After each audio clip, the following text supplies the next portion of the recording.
football. I'm Matt Murphy alongside my radio partner, Bernie Nowatarski, and we're joined, as we always are, by Alvernia head football coach Ralph Clark. Coach, heading into week 3, how's it going? Going pretty well, Guys are in good spirits and things, we're getting healthy, getting guys back that were a little banged up earlier on, whether in training camp or week 1. So things are looking up. Like I said, we're in high spirits and looking forward to week 3.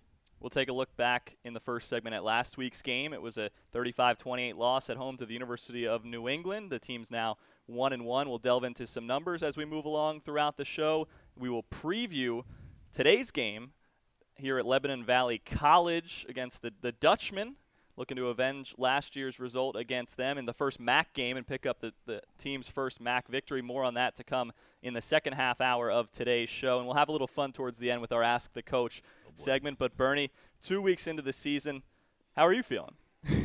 Excited. It's a complete turnaround. I don't want to say turnaround from last year, but the things that we've discussed with maturity and experience is definitely showing up on the field, and Coach has a highly competitive team out in that field. So we'll jump in now with this past week's game last Saturday, a one-score loss to a team that you battled with a season ago on the road at their place in the season finale. This time you get them early in the season. It was a really good football game, and I'm sure you have a lot of takeaways for it. So let's start with the fight being there. You said the execution was lacking a little bit. You thought your guys fought hard. Which areas jump out when you're thinking about execution? Well, I go directly to the defensive side of the ball and our inability to get them off the field on third down. We had several opportunities there, especially in particular in the fourth quarter, to get them off the field, to give our offense an opportunity to have the ball, and to give us an opportunity, one, to bring it even and to go ahead. And we didn't do it once in a passing situation, another in a run situation. We call a blitz right into a run, and they convert. And the next one, we baited them and call a safe call, and we misfit in the coverage piece. And they get a first down and they go on to score. So, any one of those two, and we're talking about a different result, and we don't have to have back-to-back weeks of the the suspense at the end of the game. So when I look at the makes for great radio, by the way. Well, that's great, but when you look at what we need to fine tune or whatever, we're just talking about the attention to detail, and that you're going to have that with a young team, so that's to be expected. But the bright side of things is that our kids do fight to the end. There's no quit, and I think that's when Bernie makes the reference about a turnaround, I think that's what he's talking about. I don't want to speak for you, but with our kids, there's a close knit bond here, and our kids play until there's no time on the clock. So that's what we take away. Right, and Bernie, when I say the words fight, that was there, execution, what were your takeaways? I agree, and Coach, I was absolutely not saying anything, and in the negative. The kids are much improved, and it shows on the field. The quality of the product out on the field was solid. I think you're now in a situation, though, where last year you could say, the special teams struggled or the offense struggled or the defense struggled. I think now the way your guys are playing, you can almost break it down to there's particular plays that could turn the whole game around. Right? You're now, instead of breaking a quarter down, you can say, this play really made a difference, or this penalty really hurt us at that time. So, and that's a mark of improvement in my view as well. Absolutely. Let's talk about some of the plays down the stretch, because it was such a tight game, and you guys had multiple shots at the end zone at the end of the game. So what were you looking at there, or when you watched the film back, how do you think that those last couple shots at the end zone went down? Well, first of all, just to get us an opportunity to get the shots at the end zone, first of all, just make note that Nico Skurlock made a courageous, a skilled toe line catch on the sideline where he catches the ball and keeps his feet in bounds. And we don't continue that drive. We don't have the opportunity to make those plays at the end of the game if he doesn't make that catch. And coincidentally, the one play that I think back to was 2 plays before the last play of the game. Nico's running wide open in the middle of the end zone, and we missed it. So that's the coach in me looking at directly what we missed, because at that point, in my mind in the game, and I told the coaches on the headsets, I was like, hey, we're going to score right here. We're going to go for 2. because I just didn't I wasn't comfortable with the way that we were going back and forth, and there was time still left on the clock. So wanted to get wanted to get the opportunity to get the win. But I look at that missed opportunity. I think I even interjected during the radio, during the play, almost forgetting headsets are on and going, he's open, he's open, he's open. Yeah, cause that's the same thing we were saying on the we sideline. could see it from up top. Right, and and the plan was to go back to it, and then of course we get the sack, which kind of made things a little bit more difficult. Obviously, you don't get, we were thinking, hey, we could even take a shot in the middle of the field, clock the ball, we get another down, and make things a little bit easier. Because going in the game, we just felt really good about our athleticism, which I think we feel good about every week when we go into a game. Offensively, I think we have really good skill guys, and it's nice to have quarterbacks that are improving and progressing and are able to get the ball to those skill guys on the perimeter. And as you guys have been able to see what I was talking about probably before the season about helping Malcolm out in the backfield, making it a little bit easier for him. So that was our thoughts. I know I kind of skewed away from what your question was, but that was our thought process, and that's what I look at is just the coach in me looks at the missed opportunity.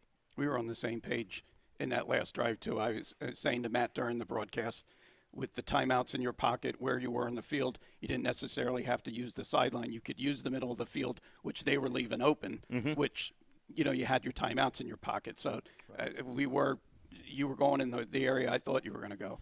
Well, and let's just say this, and I don't, I don't take this lightly. Obviously, you guys know we've made some changes and some promotions or whatever. I think Matt Chappelli did a great job calling the game and getting us in situations that we wanted to be in. That could be, especially for a first-time coordinator, those are positions and situations that can be very stressful, and he handled it. Trust me, because I was on the headset with him, making sure we were all on the same page, and he handled it calm, cool, and collected, and it shows in our kids. So he did a great job getting us even to have that opportunity. You mentioned wanting to take some pressure off Malcolm Carey in the backfield and the play of your quarterbacks, and we saw a new one this past week. Darius Sample, the freshman from Baltimore, we saw both he and Kevin Washington Jr., who played week one. So what have you seen from the two of them, and what kind of advantages does having someone like Darius in the mix who can run it? We saw him put up over 70 yards, I believe, on the ground as well. What does that provide? What kind of advantages there? Well, Darius is a very dynamic young man. You just watch him, and he brings in a completely different element to that quarterback position. And nothing against Kevin. Kevin's a very intellectual. He's very observant, very smart, and makes great decisions with the football, protects the football, and he's a very good quarterback. And then you bring Darius in, who's just he's a different type of quarterback. He can get you out of trouble with his legs. He can put stress on the defense with his legs and with his arm, as everybody got a chance to see. Even the 2-point conversion that he threw to Owen Morton in the end zone. I mean, that's, as the kids say, that's a dime, and a great catch by Owen as well. So very two dynamic young men in their own right, in two different ways. Obviously Kevin being a more of a pocket passer, and Darius is, can be in the pocket, but he's also a threat when he gets on the perimeter. And then, who's to say that you won't see another quarterback someday? A little wrinkle there. So we'll have to keep an eye on that. Matt Murphy and Bernie Nowatarski talking with Alvernia head football coach Ralph Clark here on the Alvernia Football Coaches Show, leading up to kickoff between Alvernia and Lebanon Valley College. Let's save some individual plays. I know we've got an award to talk about this week on the defensive side of the ball. We'll save that for after the break, but let's talk about practice this week and also the fact that you're moving into conference play real quick while we have a couple of minutes, because Bernie and I said the non-conference games are over with. Now it's a fresh conference slate. So how do you think the non-conference games helped prepare you for what's to come? Well, this is not a knock on any school, but those are like preseason. And now you get into conference play, it's like a new season, being 0-0 in our conference, and you guys have been through a season of MAC football, and I don't think this is prototypical Division III football. I think this is a high caliber. You've got high caliber offenses, defenses. You've got dynamic young men on either side of the ball and in the special teams kicking game. I mean, I can go back to, I think it's Lycoming that has a dynamic kicker even. So I think this is a phenomenal conference, and you're going to see outstanding young student athletes playing. So I think the preparation is a little bit different. And again, no knock on any schools that we've played or any other conferences or whatever. But I think, if you look at our conferences or our conference in the MAC, when you go from top to bottom, you don't get a week off, man. A lot of conferences you can go in and teams might say, okay, well, this is a win, that's a win, or whatever. There are no easy wins in our conference. There's none. From top to bottom, I think everybody's very well coached and talented and stacked with talent from top to bottom. Bernie, non-conference play is over, and now it's time where the games count in the MAC. So they've got to put those games behind them. They split them, and they've got what Coach is talking about, very formidable conference opponents starting on the road in the MAC today. Well, like Coach said, the conference itself is tough from top to bottom, and then to go start on the road wins are always tough. But again, with what we've seen so far, I think I know they're going to go out and be prepared. You can see the kids believe in themselves more than they did last season. The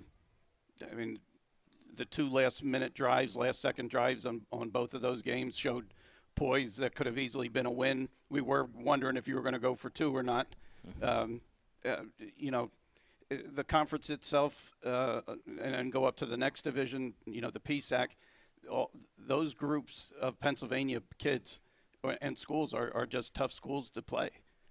You've got to be ready every week to go out and battle head-to-head with them. So I expect another really good game on tonight, and hopefully with an Alvernia W at the end of it.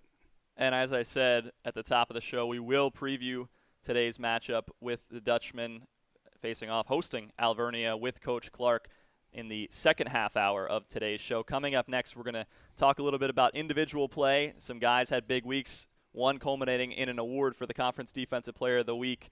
We'll talk about that in the next segment, as well as some statistics that have jumped out from last week and the season so far at large. This is the Alvernia Football Coaches Show across the Jacob Media Sports Radio Network on Sports Radio 1240, your home for Alvernia Golden Wolves football.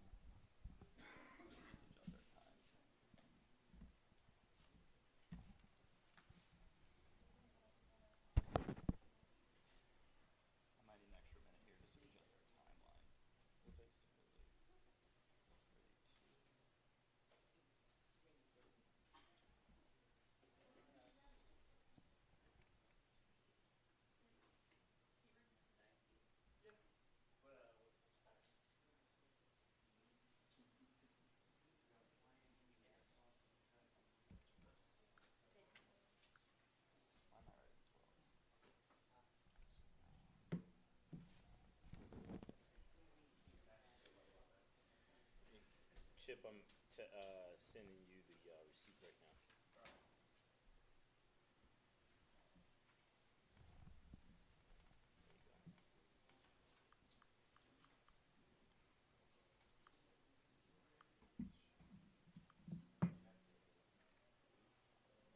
You're fine.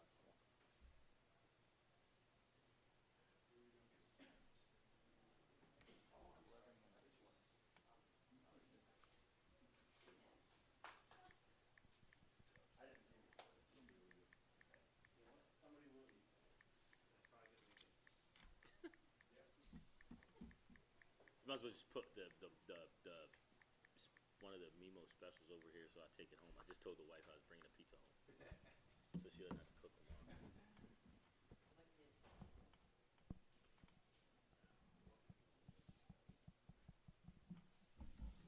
I should have another slice.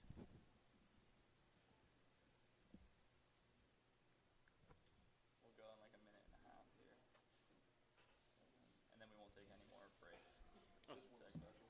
Okay. Huh? Yeah, just put one over here for me. Or we can.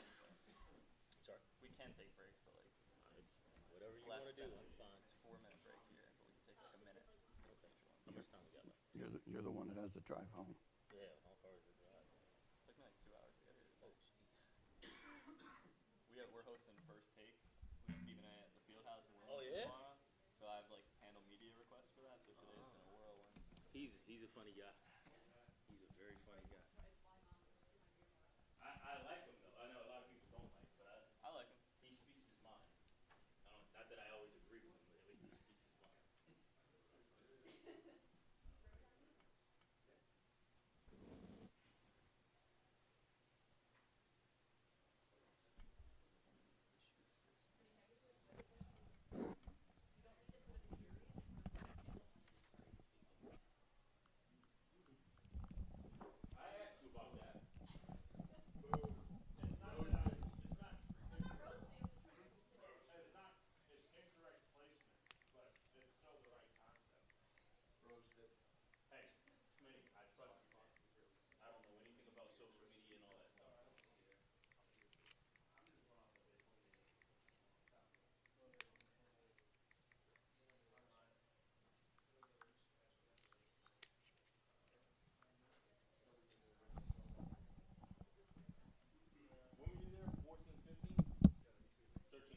drove the back way home today, down 10, and I feel like I drove past that golf course you were talking about.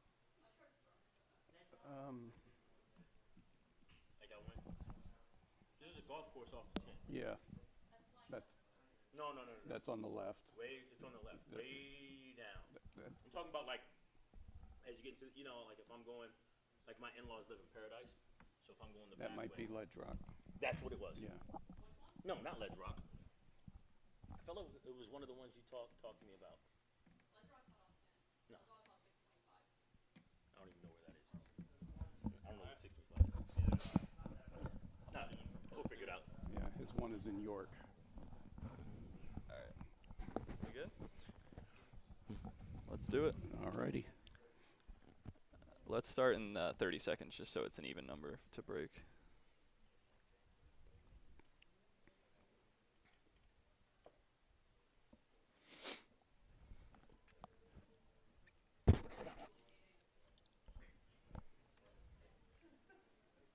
Ten seconds.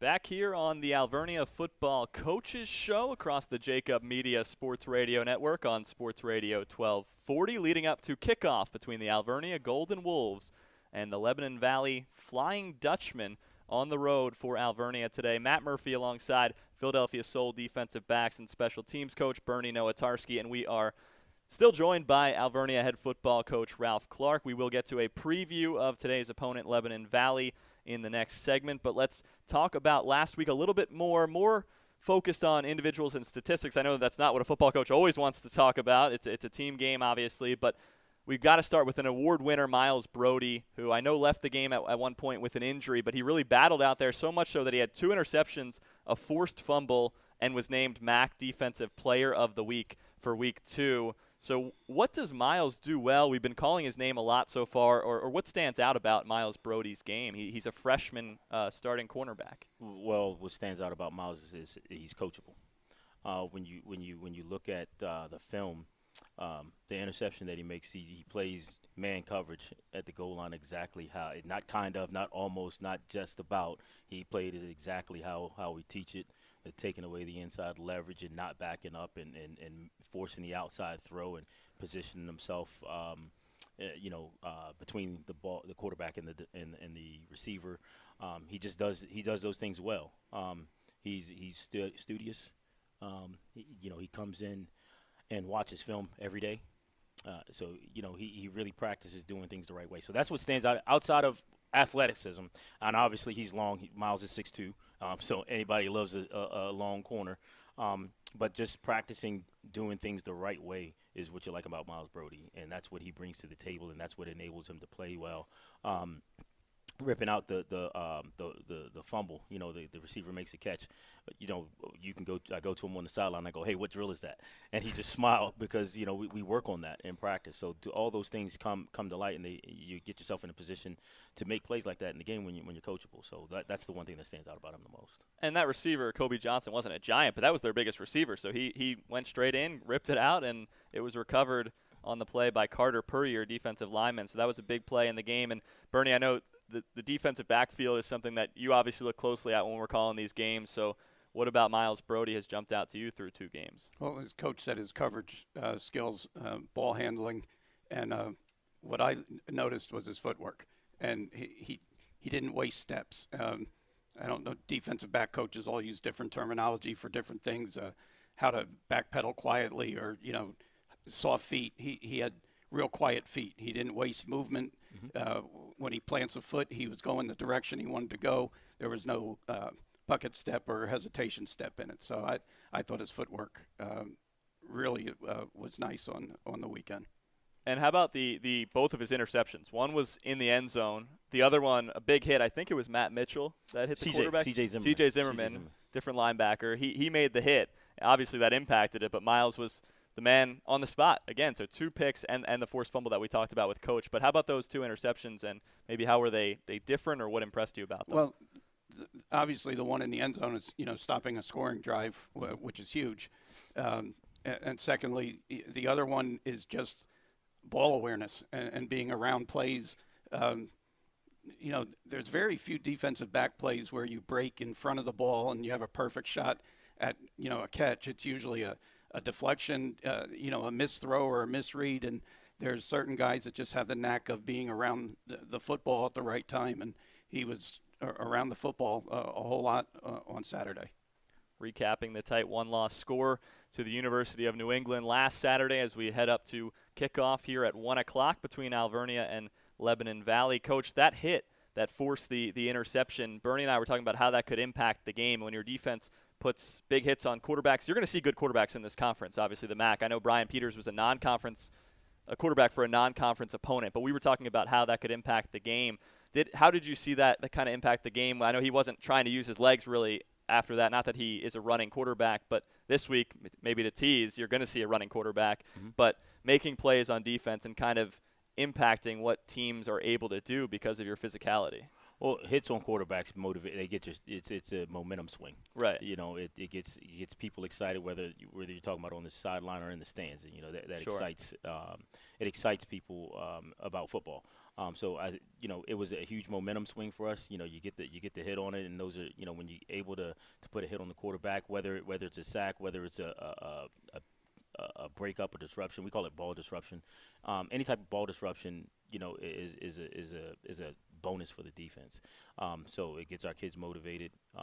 And I think that was a huge swing for us too, because they were driving. As everybody knows, we were struggling. We struggled a little bit defensively, which was a flip from week one where we did very well and we got Gallaudet off the field early and often. We go to week two and we were kind of struggling to get off the field. So I think it helped with the momentum swing, and I think that helps our offense get going too. They see the defense get a turnover, it motivates them to execute and drive down the field and punch it in.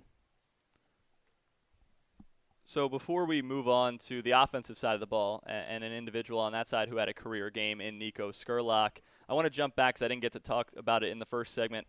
I usually ask how practice went, and this is different this time around. I know you had an early season bye. It was heading into week 2 last year, but now you're 2 games in. So how was practice this past week leading up to today's game? We had a pretty good week. Spirits are high. Guys are moving around, running around.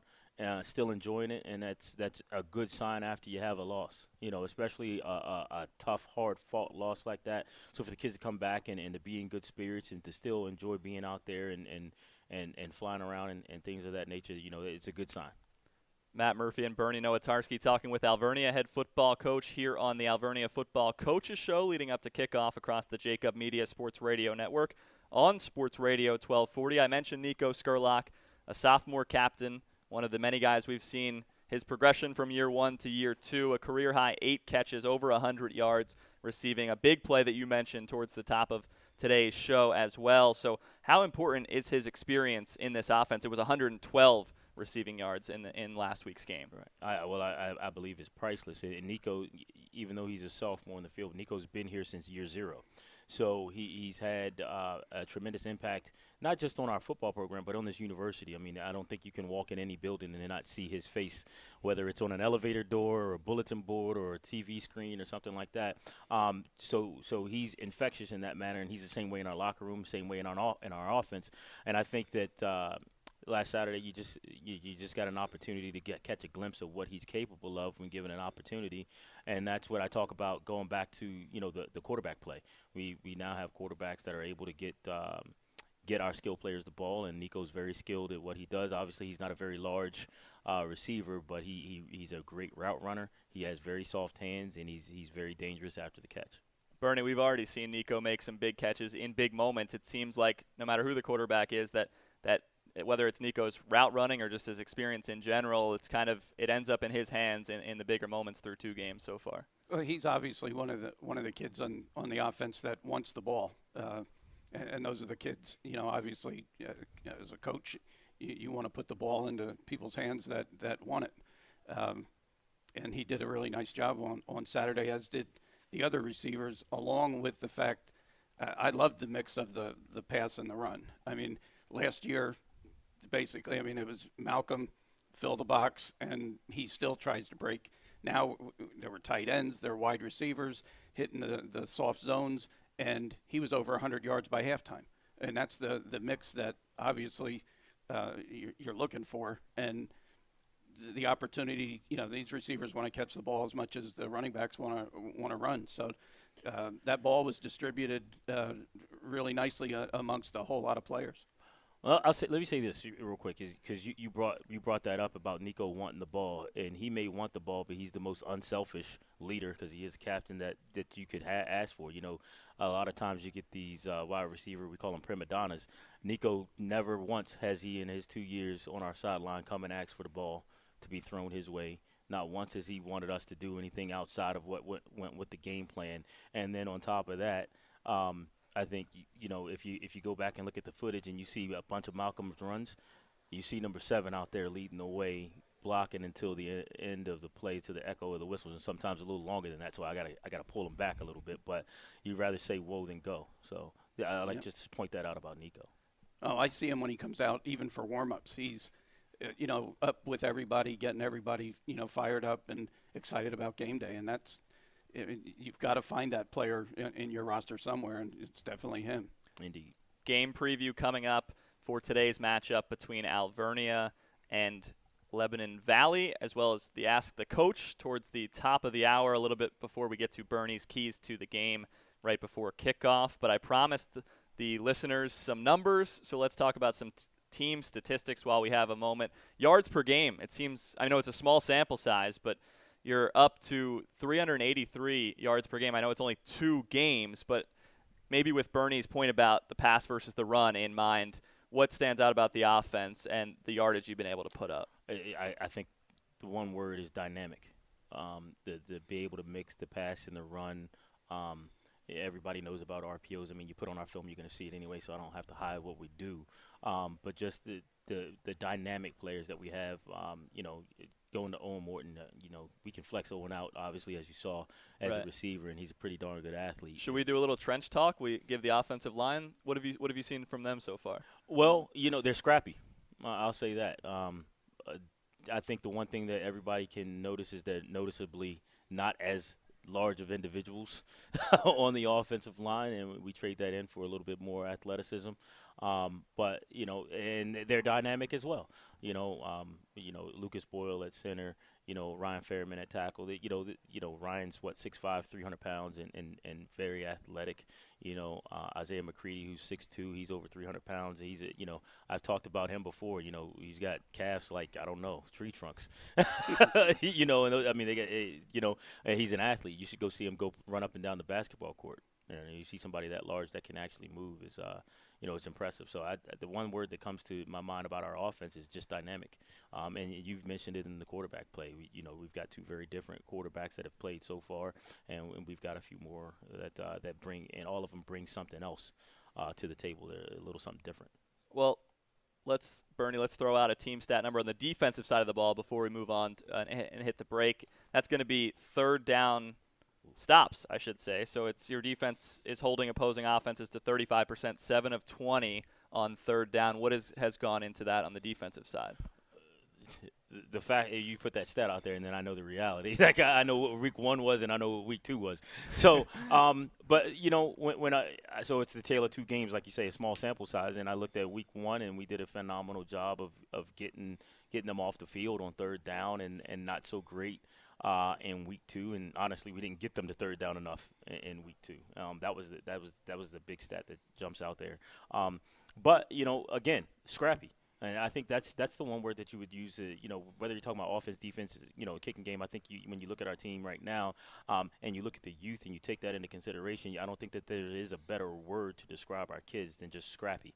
They find a way to compete, and they battle to the end. And I think that's, if you look up scrappy in the dictionary, it might not say that, but that's the gist of it.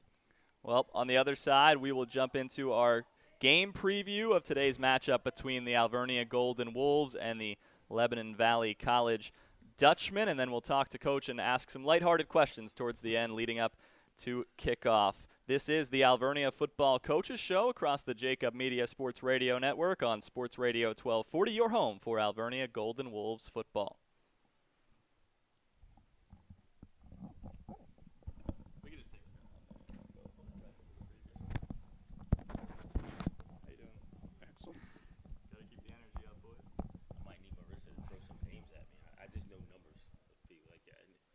62, I got 66, you. I got 74, some 7, 19, 3, That's 24, 31, 36. Yeah. I can tell you what position they play, what they do. That's not worried about names.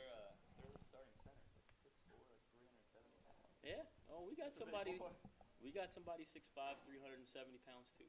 And he's on the defensive side. So you might see him this week. Okay. So That sometimes is almost too big. it is absolutely too big. That's big for the center, though. I saw that. I don't know if he's their actual center or not. No, he is. He's That sometimes takes away from movement. I mean, he's not the most athletic guy. it's a snap and stand. He gets away. He's just standing in front of the A gap. You're not going to move him. I can tell you that. So they're not going to run over him either. So they've got to go outside him. Yeah. They'll go over the guard, like outside the run ISO, and just kind of hope he moves out of the way. Let's go. 20 seconds just to get it moving.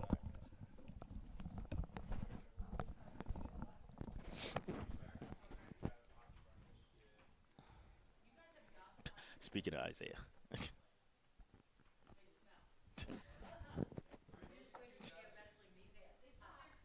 Moving along here on the Alvernia Football Coaches Show across the Jacob Media Sports Radio Network on Sports Radio 1240. I'm Matt Murphy alongside Philadelphia Soul defensive backs and special teams coach Bernie Nowatarski, and we are pleased to be joined as always, as we have been throughout the show, by Alvernia head football coach Ralph Clark. Today's matchup between your Alvernia Golden Wolves coach Clark and the Lebanon Valley Dutchman, the MAC opener. We will get to the significance of that and the significance of a win in the conference for your Golden Wolves, but we've got plenty to break down with this matchup. Conference play kicking off. It's an exciting part of the season, as always. And you talked this week about wanting to avenge last season's home loss to LVC. So I thought that was pretty interesting because it didn't go the way you wanted it to, obviously, but you've got that on your mind. Your players have that on their mind heading into this one. I don't know. Did I say avenge? Did I say I wanted to Maybe avenge might not have been the word. What would your word have been? You know, I'm not going to give you one of those lines where, oh, it's just another game. You know, everybody that was on the team and everybody that returned from last year, they remember it was 55-7, and that's not one of the things that you forget. But I think what we do here and what we've tried to do is make it about us, and we don't worry about the other team. We worry about us, and the outcome depends on us.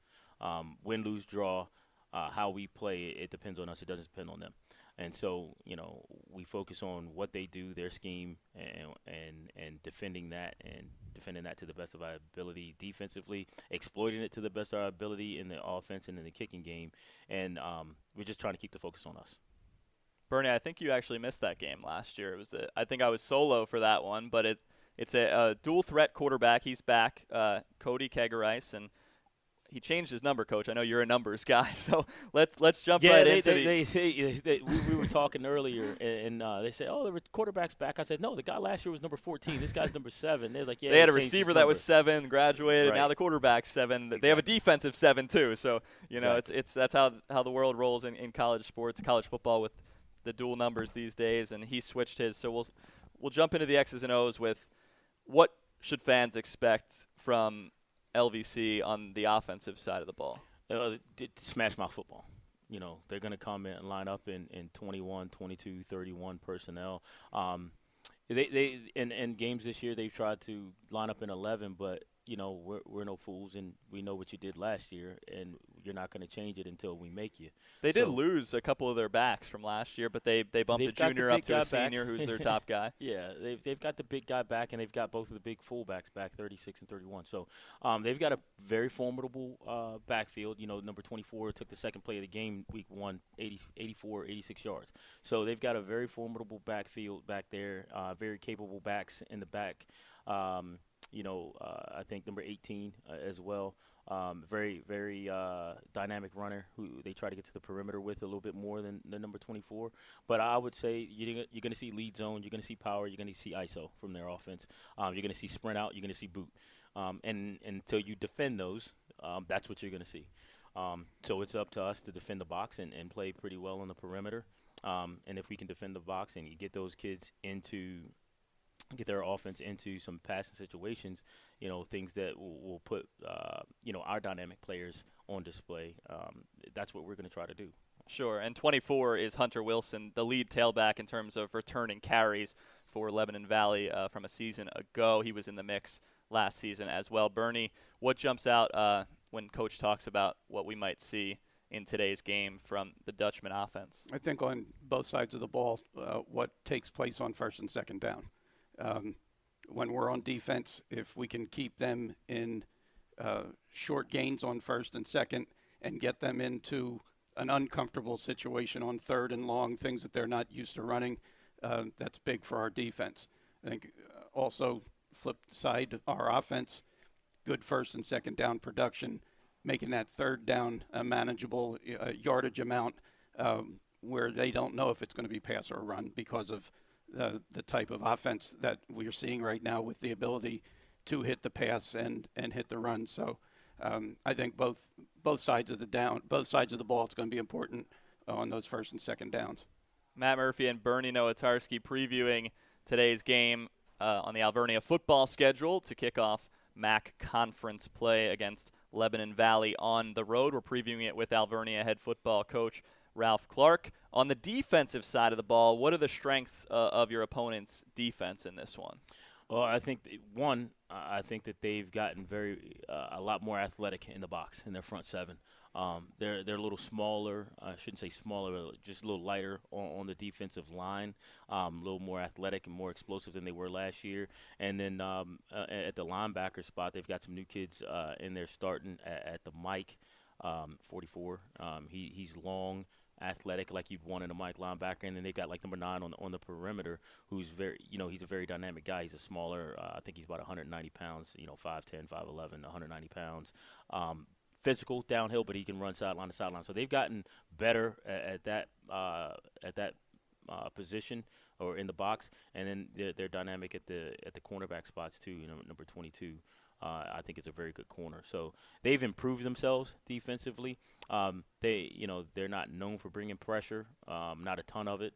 I wouldn't be surprised if they did with our youth, but they play solid football on defense. They play solid football in all phases, offense, defense, and kicking. So the 190-pound, give or take, linebacker you mentioned is captain for them, Tyler Lutz. He's from Manheim Central High School, a teammate, I would assume, in high school. He's the same grade as starting quarterback for LVC.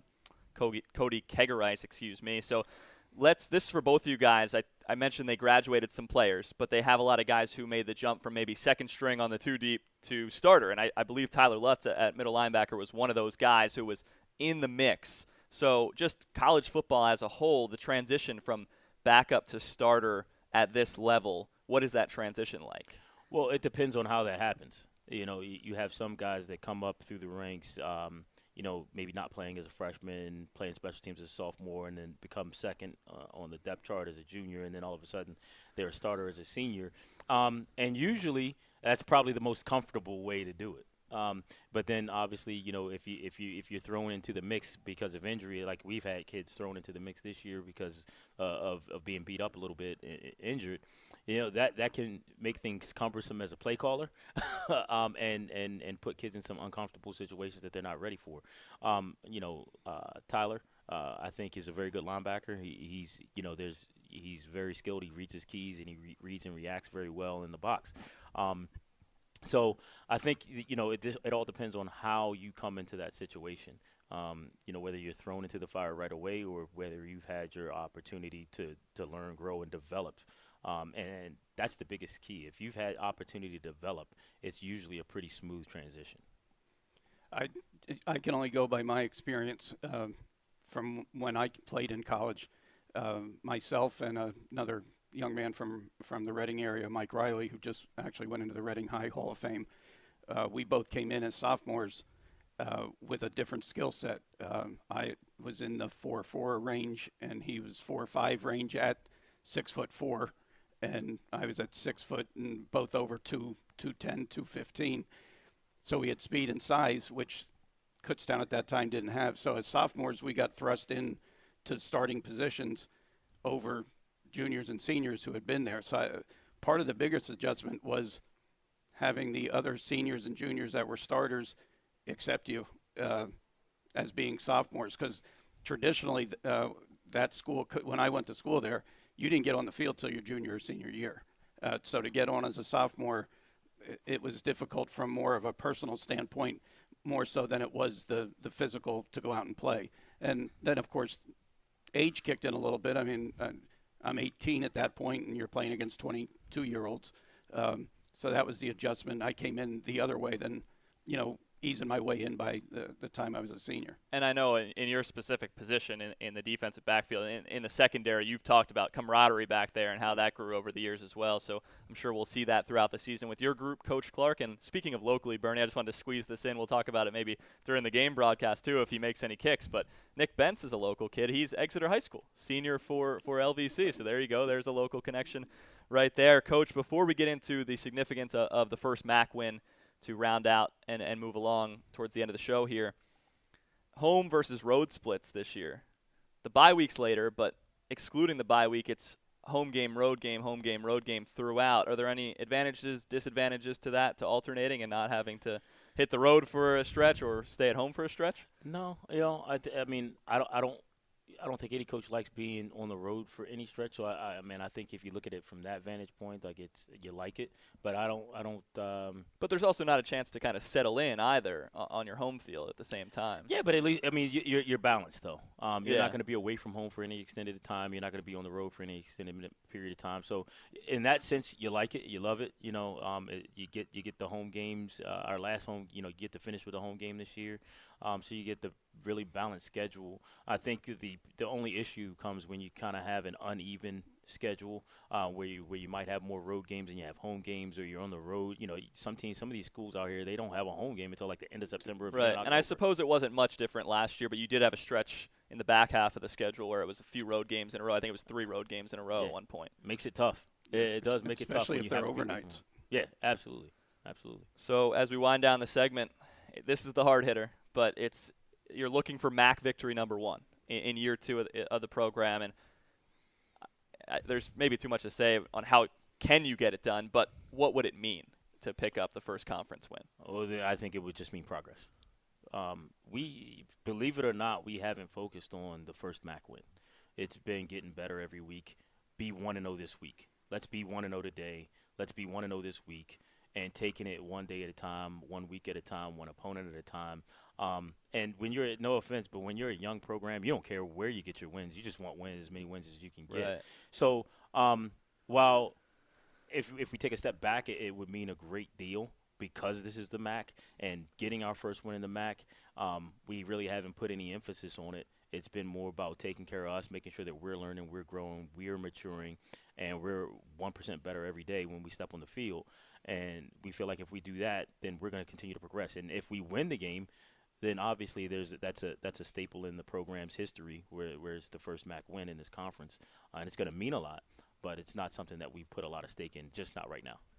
A good opportunity, Bernie, past the top of the hour to make a statement in the conference. I know it's go 1-0 this week, but this one kicks things off in MAC play.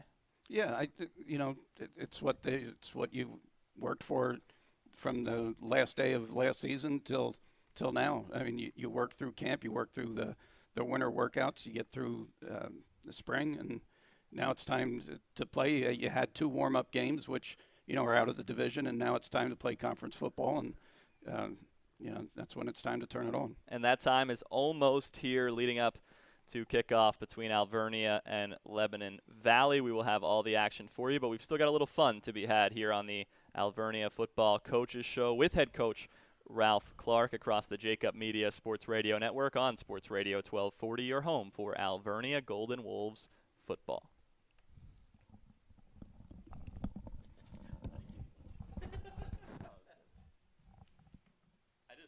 That was fresh in my mind, the interviews that you had been doing with like the news and stuff, because that was like their one question that they aired was the MAC. But I like the 1-0 this week. That's the football coach answer. So we just got asked to coach an all-star game in Jamaica in January. So Clint got asked, and Clint wants me and Bo wants ours, 3 of us to go take care of it. The league doesn't want to pay for it, so I said, does that mean the Soul won't pay for it? I mean, which I said, or is it a dead deal? Because we heard from the CO today, and he's like, the league said they won't pay for that. All right, well then, go to our owner and ask him. It's 5 days. Is that an indoor? Outdoor. I usually do it in January. I've been doing the last 5 years an all-star game down in Miami or Daytona, and it's outdoors. So it gets me back. It's the East Preps is what I was doing with that one, but this is a different group.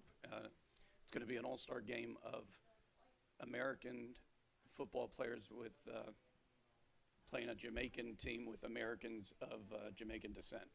Oh, wow. Okay. But I don't know if they're going to work the details out now, so I don't want to get too excited about going to Jamaica for 5 days in January. If they close the deal, I'd be pretty honest. Yeah, I wouldn't turn that down. All right, guys, we almost made it through. Let's just hop on it. This is only 6 minutes. It's probably going to be some of those questions. I don't know if you were still in the room that I was asking the players, but I don't want to waste them all on you. We're airing them. No, I'm saying like we're going to space them out for you throughout the year. So we've been airing them player ones at halftime of the games. So just get your opinion on some of the things that they answer, I think will be fun. Next. We'll go ahead at 7:10. 7.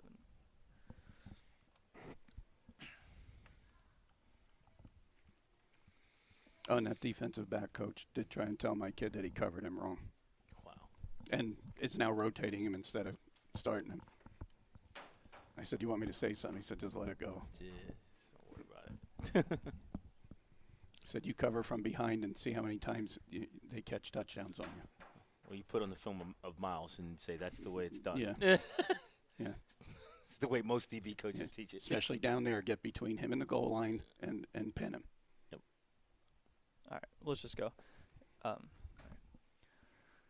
Winding down on the Alvernia Football Coaches Show across the Jacob Media Sports Radio Network on Sports Radio 1240, your home for Alvernia Golden Wolves football. Matt Murphy, Bernie Nowatarski, and Alvernia head coach Ralph Clark as we have a few minutes before we eventually get to Bernie's keys to the game and kickoff between the Golden Wolves and the Flying Dutchman of Lebanon Valley here on the road today in Annville, PA. Coach, the Ask the Coach segment is back this year on the Alvernia Football Coaches Show. Maybe we could turn it into a little bit of more of a social media initiative as the year goes along, solicit some questions from the fans and all that jazz. But I think a fun addition that we've had to the broadcast this year is our player profile series. It's airing at halftime of all the games. We get to hear from a couple of players, and I know at least one of your assistants, Matt Giampa, has stepped in and answered these questions as well.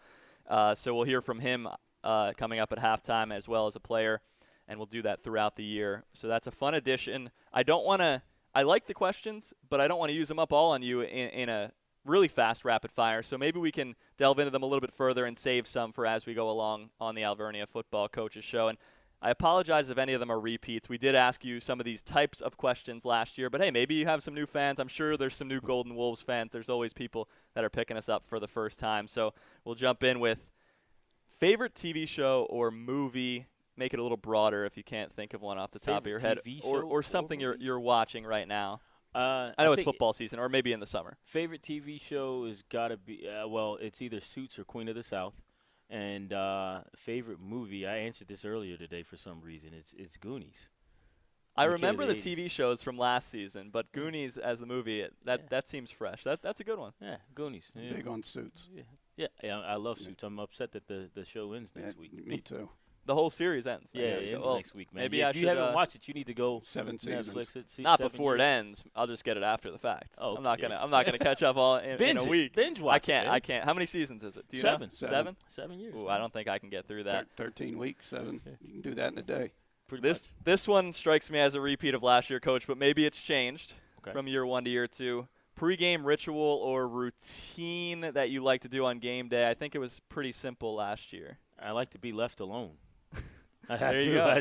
I want people to leave me. I think that's one of the things that I love to do is just be left alone. If I can find a room, close the door, turn the lights out, and just play things in my head, before a game. That's what I'd prefer to do. No music, just going over scenarios? No, I just want to be left alone in peace and quiet, man. No nap or anything? No. Absolutely I don't want not. to be sleepy. I mean, I get excited about the game, so I just, that's my moment to kind of calm down before we rev it up for kickoff. Okay. How about the night before the game? It's family time. Family time. If I'm usually out recruiting, so on Friday I try to get out of here rather early after we have our practice. I try to spend a little bit of time with my wife, and obviously we don't worry about that big kid, but the two little ones, I try to run around with them for a little bit, and then get out and see a game, recruit or what have you. But the biggest thing is to get back and spend some time with my wife because she doesn't see me much. So. And I do believe that you had the opportunity to have your whole family out to last week's ball game at home. All of them, all three boys were there. My oldest Quincy, they had a bye. So he was back watching, supporting the old man, and of course he went out later. He didn't worry about old man after that. But it's always great to have my family together. My in-laws were here. We're a very close, tight-knit family, and so it was great having all my boys together. So. Bernie, how do you feel about Coach's pregame routine? How does it compare to yours? Just he wants peace and quiet and nobody to bother him beforehand. Mine was pretty close as a coach. It's pretty close to that. I've taken up Golf Clash on my phone. Golf Clash? Yes, I'll move off to a side somewhere and just play a couple of quiet holes of Golf Clash. Even before the Arena Bowl, you were playing Golf Clash this year? Yes, sir. Again, that's hours before. College and playing was a little different. The night before a game was 2 slices of mushroom pizza and a Mountain Dew. You acted like you were going to brush that off. That's very specific. That's a routine right there. You acted like anything will do. That's very specific. Yeah, for college was definitely different for me too. As a player, my roommate from college, I roomed with a D lineman, so it was very different. It's very different, a running back and a D lineman. But Eric Hendershot and I used to wake up every Saturday morning and play. If you've ever heard "More Money, More Problems." And we used to dance around the apartment. And we'd be like, it's game day. And if you can picture 2 21, 22-year-old men jumping around an apartment in college. That sounds very familiar to what we heard from some of your players last year. And hopefully we'll have a bunch of them on this show throughout the year leading up to games. But a lot of them at their apartments like to dance around from what I heard. We lived off campus. And so did I. We had 6 of us, and 5 of us played football. So the hard part was the surrounding houses on a Friday night having parties and the things that were going on. You had to, all right, are you coming out? No, we're 2 slices of mushroom and a Mountain Dew for me tonight, and I'll see you tomorrow night. But you had to limit your fun time as well. Yeah, night before, get some sleep. Almost out of time for today, Coach, but I'll squeeze one more in. This is a millennial question, but it was. I asked the guys what app they open when they wake up. For you, what are some things on your phone that you go towards? Like, are you looking at the Huddle app on your phone? Are you looking at Twitter? Are you looking at Instagram? Are you looking at anything specific? Does email count? Yeah, email or text. What do you go to Outlook. first? Text? How about that? Outlook. There you go. Or if I got a text, it's usually who. If it's Bill Styles, I'm like, oh, what happened? If it's one of my players, it's pretty much the same reaction. And then if it's anybody else, it's what do they want? There you go. There you have it. Spoken like a true coach. Well, thanks as always for the time, Coach, and best of luck this week with the matchup. All right. Thank you very much. Appreciate it. So thanks again to Alvernia head football coach Ralph Clark. Coming up next, we'll get Bernie's keys to the game, and then it will be kickoff between Alvernia and Lebanon Valley right here across the Jacob Media Sports Radio Network on Sports Radio 1240, your home for Alvernia Golden Wolves football.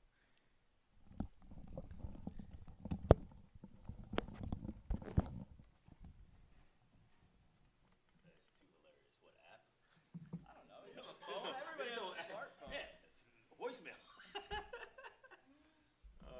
I didn't know there's some coaching apps I don't know about. Some secret coach target audience. You'd probably like that. Is it like you swipe the ball across? Yeah. There you go. It might be my new one. It keeps me occupied for a little bit. There we go. How do I do this? Here we go. Productivity. That's not the one. Let's hope that audio is formidable enough for the radio. How long do we have? Yep. We're done. We're out. Oh, all right. Yeah, that was it. You didn't hear me wrap the show, Bernie? I said your keys to the game. Oh, okay. That's in real time. All right. That's how the magic I hit happens. every one of them right in the nose too. Last week. Yep. I gotta start listening closer to what the keys are when you're saying them, so I can go back to them throughout. I need to listen to this. What ad? No. Quick fire prompt. You don't want Bernie getting y'all distracted now. Where's Coach? Got 18 hole left. You guys watch Thursday Night Football tonight? Should be an ugly one. Titans, Jaguars. Isn't that a given with Thursday Night Football? So it's not a really one? Is that what? It's a given with Thursday Night Yeah. Football. This is the one every year that you're like, Well, isn't there college football in there? Games on? I think Yeah. Dick West. I'll watch it. oh yeah, there's a good one. Tulane is playing. That's not going to be a good one. I'm Well, excited. Tulane. Their uniforms are sick. Yeah, but they got the blue. Yeah. Which I don't understand. Like, Yeah. you're green. Their new uniforms are awesome. Yeah. Mountain Dew. I'm excited for the Georgia Notre Dame game. That should be good. Started early on that. Georgia's going to annihilate. I like DeAndre Swift, the Georgia running back. He's from Yeah. like Philly area, He is. St. Joe's Prep. Oh, well. Pizzas, people. Couldn't entice people to come with pizza. No. I wasn't coming for the pizza, I was coming for the show. Well, we appreciate it. But see, I should have given you a shout out. yeah, You going to be in Pittsburgh? You can listen to us.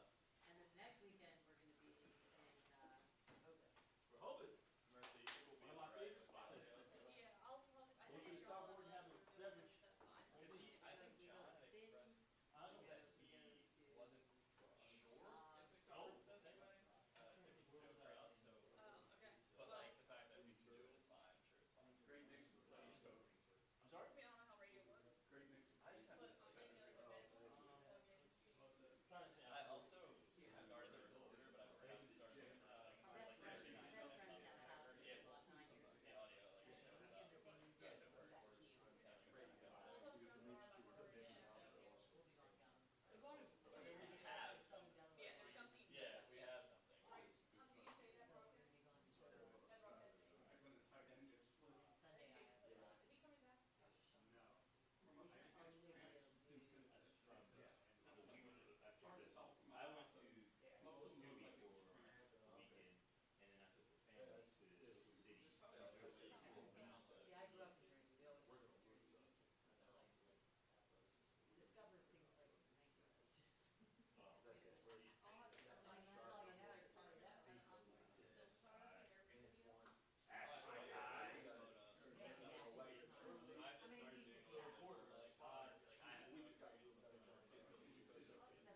I mean, it's easy to see how.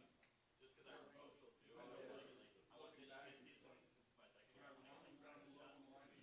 That's why they like Rocket Fin, because they can get Jersey iPhone anymore, like for video and stuff. So just still photography and like practicing. So I love that. Yeah, I miss. But we have like I just feel like an organization. It's like Canon, T, so it's like standard. You can't do much with it, I don't think. But I'm like, it's good. Yeah. I saw yours. So I'm gonna be there. They still play that game. They do. Which I love high school football. So I might be asking for some photography tips. I still don't understand like some of the modes that I can shoot in. I just shoot on manual, so. I've tried. Yeah, I'm trying to learn how to I miss all that. figure it out. But there's like a sport.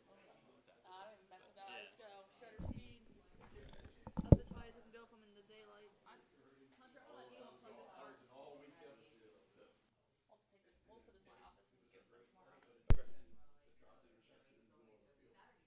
Sorry for the delayed start. Oh, that's alright. I thought we were going to 8 o'clock anyway. Well, I know we had the room, but the show's only an hour. So Joe was like, if you don't start right away, I wanted to start right away, but I started rushing and then realized I don't quite know how to do everything. So Yeah. I'll get that squared away.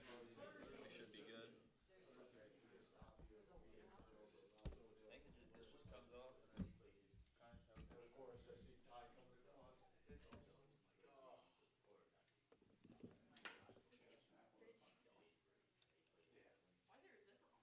I think the bottom should be zipped, so it's like tighter, but I would always make it about half.